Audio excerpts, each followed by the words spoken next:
സങ്കീർത്തനങ്ങൾ 37-ാം അധ്യായം. നീതിമാനും ദുഷ്ടനും. ദുഷ്ടരെ കണ്ട് നീ അസ്വസ്ഥനാകേണ്ട, ദുഷ്കർമ്മികളോട് അസൂയപ്പെടുകയും വേണ്ട. അവർ പുല്ലുപോലെ പെട്ടെന്ന് ഉണങ്ങിപ്പോകും, സസ്യം പോലെ വാടുകയും ചെയ്യും. ദൈവത്തിൽ വിശ്വാസമർപ്പിച്ച് നന്മ ചെയ്യുക, അപ്പോൾ ഭൂമിയിൽ സുരക്ഷിതനായി വസിക്കാം. കർത്താവിൽ ആനന്ദിക്കുക, അവിടുന്ന് നിന്റെ ആഗ്രഹങ്ങൾ സാധിച്ചു തരും. നിന്റെ ജീവിതം കർത്താവിനെ ഭരമേൽപ്പിക്കുക. കർത്താവിൽ വിശ്വാസമർപ്പിക്കുക, അവിടുന്ന് നോക്കിക്കൊള്ളും. അവിടുന്ന് പ്രകാശം പോലെ നിനക്ക് നീതി നടത്തിത്തരും, മധ്യാഹ്നം പോലെ നിന്റെ അവകാശവും. കർത്താവിൻ്റെ മുൻപിൽ സ്വസ്ഥനായിരിക്കുക, ക്ഷമാപൂർവം അവിടുത്തെ കാത്തിരിക്കുക. ദുഷ്ടമാർഗം അവലംബിച്ച് അഭിവൃദ്ധിപ്പെടുന്നവനെ കണ്ട് അസ്വസ്ഥനാകേണ്ട. കോപത്തിൽ നിന്ന് അകന്നു നിൽക്കുക, ക്രോധം വെടിയുക, പരിഭ്രമിക്കാതിരിക്കുക. അത് തിന്മയിലേക്ക് മാത്രമേ നയിക്കൂ. ദുഷ്ടർ വിച്ഛേദിക്കപ്പെടും. കർത്താവിനെ കാത്തിരിക്കുന്നവർ ഭൂമി കൈവശമാക്കും. അല്പസമയം കഴിഞ്ഞാൽ ദുഷ്ടൻ ഇല്ലാതാകും.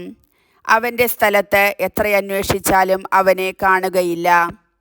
എന്നാൽ ശാന്തശീലർ ഭൂമി കൈവശമാക്കും. ഐശ്വര്യത്തികവിൽ അവർ ആനന്ദിക്കും. ദുഷ്ടൻ നീതിമാനെതിരായി ഗൂഢാലോചന നടത്തുകയും അവൻ്റെ നേരെ പല്ലിറുമുകയും ചെയ്യുന്നു. എന്നാൽ കർത്താവ് ദുഷ്ടനെ പരിഹസിച്ച് ചിരിക്കുന്നു. അവൻ്റെ ദിവസം അടുത്തെന്ന് അവിടുന്ന് അറിയുന്നു.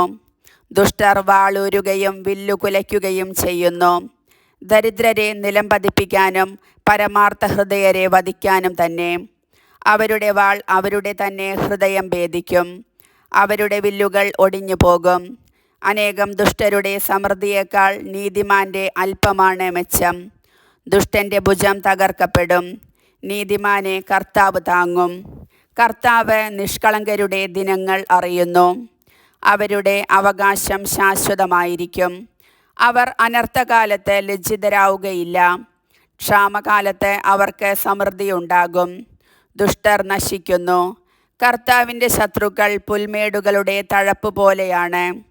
അവർ മറഞ്ഞു പോകും, പുക പോലെ മാഞ്ഞു പോകും. ദുഷ്ടർ വായ്പ വാങ്ങിക്കും, തിരിച്ചു കൊടുക്കാൻ അവർക്ക് കഴിയുകയില്ല. എന്നാൽ നീതിമാൻ ഉദാരമായി ദാനം ചെയ്യുന്നു. കർത്താവിനാൽ അനുഗ്രഹീതർ ഭൂമി കൈവശമാക്കും. അവിടുത്തെ ശാപമേറ്റവർ വിച്ഛേദിക്കപ്പെടും. മനുഷ്യൻ്റെ പാദങ്ങളെ നയിക്കുന്നത് കർത്താവാണ്. തനിക്ക് പ്രീതികരമായി ചരിക്കുന്നവനെ അവിടുന്ന് സുസ്ഥിരനാക്കും. അവൻ വീണേക്കാം, എന്നാൽ അത് മാരകമായിരിക്കുകയില്ല. കർത്താവ് അവൻ്റെ കയ്യിൽ പിടിച്ചിട്ടുണ്ട്. ഞാൻ ചെറുപ്പമായിരുന്നു, ഇപ്പോൾ വൃദ്ധനായി. നീതിമാൻ പരിത്യജിക്കപ്പെടുന്നതോ അവൻ്റെ മക്കൾ ഭിക്ഷയാചിക്കുന്നതോ ഞാൻ ഇന്നോളം കണ്ടിട്ടില്ല. അവൻ എപ്പോഴും ഉദാരമായി ദാനം ചെയ്യുകയും വായ്പ കൊടുക്കുകയും ചെയ്യുന്നു. അവൻ്റെ സന്തതി അനുഗ്രഹത്തിന് കാരണമാകും. തിന്മയിൽ നിന്ന് അകന്നു നിൽക്കുക, എന്നാൽ നിനക്ക് സ്ഥിരപ്രതിഷ്ഠ ലഭിക്കും. കർത്താവ് നീതിയെ സ്നേഹിക്കുന്നു. അവിടുന്ന് തൻ്റെ വിശുദ്ധരെ പരിത്യജിക്കുകയില്ല. നീതിമാന്മാർ എന്നേക്കും പരിപാലിക്കപ്പെടും, എന്നാൽ ദുഷ്ടരുടെ സന്തതി വിച്ഛേദിക്കപ്പെടും. നീതിമാന്മാർ ഭൂമി കൈവശമാക്കും, അതിൽ നിത്യം വസിക്കുകയും ചെയ്യും.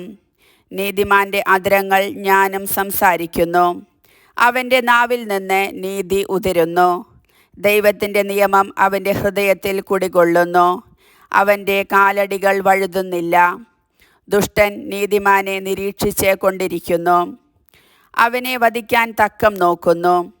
കർത്താവ് അവനെ ദുഷ്ടനെ വിട്ടുകൊടുക്കുകയില്ല. ന്യായവിസ്താരത്തിൽ കുറ്റം വിധിക്കപ്പെടാൻ സമ്മതിക്കുകയുമില്ല. കർത്താവിനെ കാത്തിരിക്കുക, അവിടുത്തെ മാർഗത്തിൽ ചരിക്കുക. ഭൂമി അവകാശമായി തന്ന് അവിടുന്ന് നിന്നെ ആദരിക്കും. ദുഷ്ടരുടെ നാശം നീ കാണും. ദുഷ്ടൻ പ്രബലനാകുന്നതും ലെബനോനിലെ ദേവദാരു പോലെ ഉയർന്നു നിൽക്കുന്നതും ഞാൻ കണ്ടിട്ടുണ്ട്. പിന്നീട് ഞാൻ അതിലെ കടന്നു പോയപ്പോൾ അവനവിടെ ഉണ്ടായിരുന്നില്ല. അവനെ അന്വേഷിച്ചു, കണ്ടില്ല. നിഷ്കളങ്കനെ ശ്രദ്ധിക്കുക, സത്യസന്ധനെ സൂക്ഷിച്ചു നോക്കുക. എന്തെന്നാൽ സമാധാനകാംക്ഷിക്ക് സന്തതി പരമ്പരയുണ്ടാകും. അതിക്രമികൾ ഒന്നാകെ നശിപ്പിക്കപ്പെടും.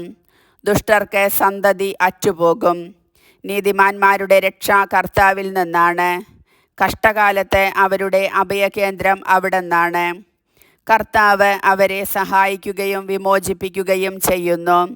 അവിടുന്ന് അവരെ ദുഷ്ടരിൽ നിന്ന് മോചിപ്പിക്കുകയും രക്ഷിക്കുകയും ചെയ്യും. കർത്താവിലാണ് അവർ അഭയം തേടിയത്. കർത്താവിൻ്റെ വചനം.